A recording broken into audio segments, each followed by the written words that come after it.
hold the Bayonetta series combat in such high esteem that I would consider it in the top 5 or so combat systems of all time, right next to the Devil May Cry, God of War, Ninja Gaiden, and Batman Arkham games. It's just incredible to look at, feels equally amazing to play, and is jam-packed with opportunities for style and creativity thanks to a wide assortment of wild weapons at your disposal. Bayonetta 3 just further cements its legacy, starting out with a surprising sequel in that it actually takes a lot of risks with changing up its established formula in an effort to revitalize a combat system that only slightly evolved between the first 2 games. Fortunately, those risks pay off. Bayonetta 3 is an invigorated sequel with fresh new ideas that embolden its 13-year-old combat system, an impressive amount of variety throughout its 10 to 12 hour campaign, and more of that trademark sexy Bayonetta style that makes the series one of a kind.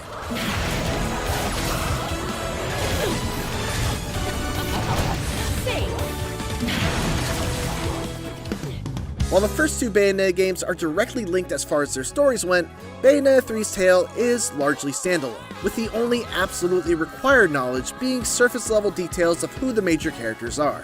So if you were worried about jumping into Bayonetta 3 without having played the originals, don't be. You'll pick up everything you need pretty quickly.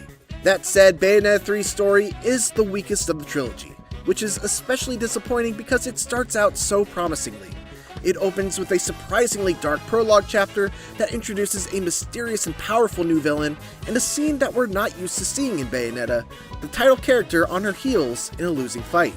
But that mystery surrounding the villain never pays off. His motives largely go unexplored, and the stakes that were set at the beginning feel largely meaningless in the grand scheme of things. Bayonetta's journey as she jumps between all sorts of different multiverses, interacting with different versions of herself, is a fun romp at least, but the overall story involving the whys or hows never really comes together in any sort of satisfying fashion.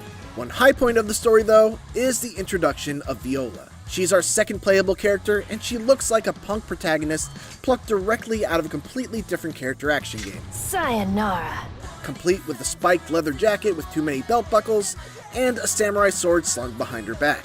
What I love most about Viola, though, is how, despite her looks, she's actually kind of endearingly dorky. What? Oh, shit! Ah! Hot! No! This is the only outfit I brought! Gotta find water, fast! This makes her a great counterpart to the effortlessly cool and confident Bayonetta, and they have a really great chemistry that results in some wonderful character moments between the two.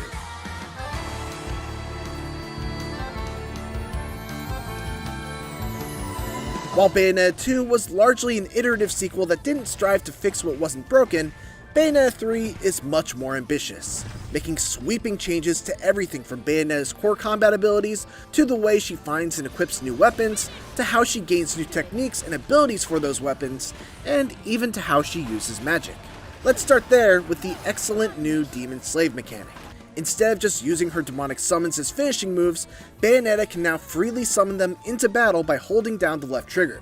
The catch is that while she's summoning, Bayonetta is locked in place and vulnerable as she dances to keep the summon going, draining your magic meter and allowing you to freely control the demon with the left stick while using the buttons to either punch, kick, fire off a ranged attack, or use the demon's special ability. It's a hell of a power trip, and my first reaction to using the beastly Gamora to effortlessly take out enemies that would have taken me 30 seconds of wailing on to defeat them was that this seemed quite overpowered. But Platinum does a really good job of keeping the summons in check as the campaign rolls on. For one, all it takes is one hit on Bayonetta to cancel the summon, and it takes much more magic to resummon than it does to keep a summon going. Your summon can also be killed if they take too much damage, and there are even enemies that can outright destroy them with a single move, putting it on a cooldown timer before you can bring it back. One specific enemy type will multiply if they get killed by one of your demons, another type will nimbly dodge every attack they throw, but what you really have to be careful about is the rage meter of your summon. If that maxes out, they'll turn against you and you'll have no way of unsummoning them. It's a real high risk versus high reward situation. My favorite thing about the Demon Slave system, though, is that you can queue up to 2 commands at a time. And while you can't move while summoning or while issuing commands, once the commands are queued up, you're free to move, attack, dodge, or do whatever you want. So if you're able to multitask well and can balance your own offense while also taking a second to quickly issue another command to your summon, you can fight alongside them for an extended period of time, which just adds another layer of depth to Bayonetta 3's already insanely deep combat. One of my favorite things to do is summon Bayo, who is able to sting for her special attack. If she's able to sing 4 verses without being taken out, she will summon Blood Rain that will deal massive damage to every single enemy in the room, often finishing up the fight all on her own. The other big new change to Bayonetta 3's combat is the fact that you can no longer equip specific weapon sets to either Bayonetta's arms or legs. Instead, when you get a new weapon, it works as a set that has its own unique attacks for both punches and kicks. I didn't really have any issue with the lack of mixing and matching different weapon types though, mainly because Bayonetta's arsenal of weapons is insane and extensive. There's the versatile Ignis yo-yos, which hit distant enemies with punch attacks and close enemies with kick attacks, the Dead End Express, which is, I kid you not, a literal demon train that Bayonetta can wield like a chainsaw or ride like a locomotive to careen into enemies, and the Ribbit Libido, a mic stand that she can kick out like a rock star and sing a little quip in order to buff either her offense or defense.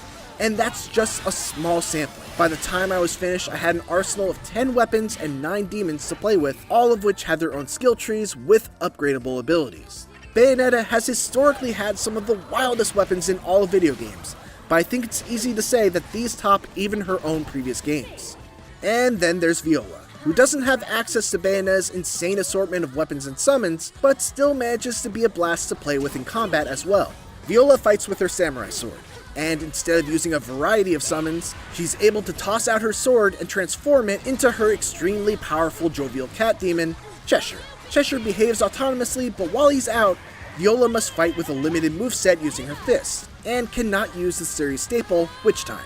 Witch Time, of course, is the temporary slow motion that gets activated when dodging an attack at the last second as Bayonetta, but as Viola, you must instead time a block with her sword just before an attack hits her. There is definitely an adjustment period to remembering that you must block, not dodge as Viola, but once I got used to it, I ended up really enjoying Viola's chapters as nice little breaks from the traditional demon summon heavy Bayonetta chapters. My way!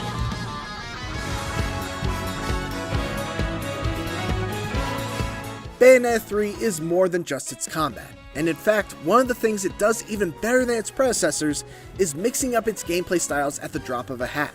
It never falls into that trap that a lot of action games do of feeling like you're just going from blocked off combat encounter to blocked off combat encounter until you reach the end of the level.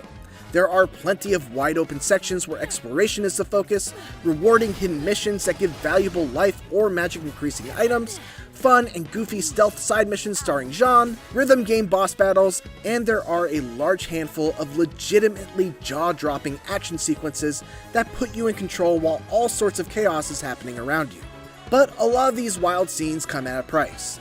Bayonetta 3's performance on the Switch is decidedly not great, which is surprising given that while its characters look as gorgeous as ever, the environments and background elements look like they're a full generation behind even what the Switch is capable of. But while it's always frustrating when the frame rate dips, Bayonetta 3 does hold 60 FPS during most combat encounters, and the major performance issues only really rear their heads when the action gets a little too overambitious. Like, for example, having an intense fight on a cruise ship in the middle of a catastrophic tidal wave, all while New York's skyline crumbles in the background.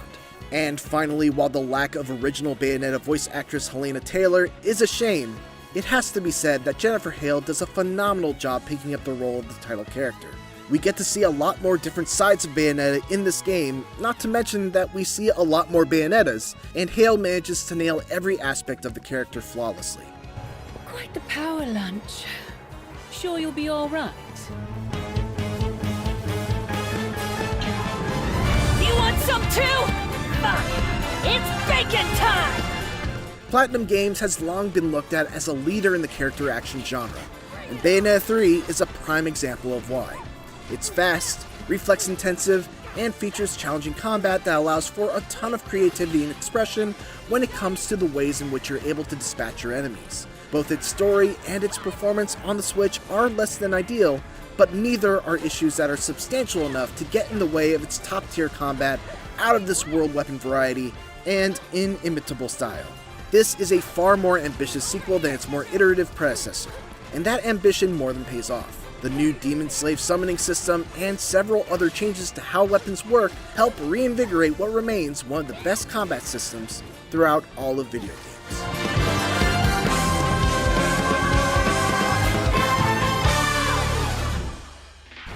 For more Bayonetta 3, check out the latest trailer. And for everything else, keep it here on IGN. See that coming.